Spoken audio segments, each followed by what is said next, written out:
Hello बच्चों, मैं आज आपके लिए नई कहानी सुनाने आई हूँ। जिसका नाम फूटा घड़ा।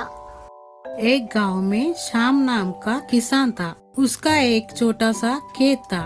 उसके पास 2 मिट्टी के घड़े थे, जिसे वह रोज अपने घर के लिए पानी लेकर आता था।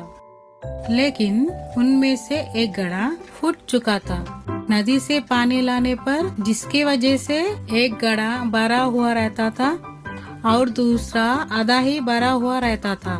फूटा घड़ा बहुत शर्मिंदा रहता था कि वो आधा पानी ही घर पहुंचा पाता है। सही घड़े को इस बात का बहुत घमंड था कि वो पूरा का पूरा पानी घर पहुंचाता है। इसलिए वो फूटा घड़े को कहता है कि तू आधा पानी लाकर मालिक का मेहनत बेकार कर देता है।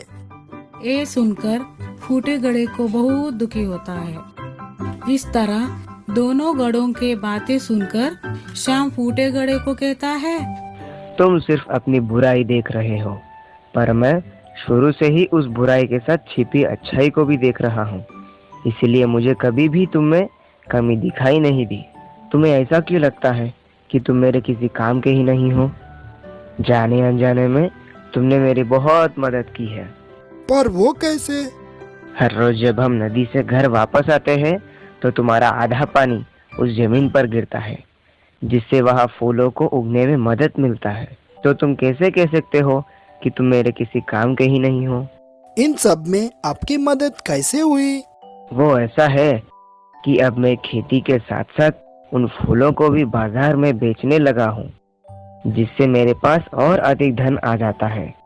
उस धन से मैं खेत के लिए ज्यादा और अच्छे बीज खरीद लेता हूँ। ये सब तुम्हारे वजह से ही हो पाया है।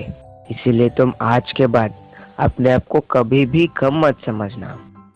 सीख, हमें कभी भी किसी के हुनर का मजाक नहीं बनाना चाहिए, बल्कि उसकी अच्छाई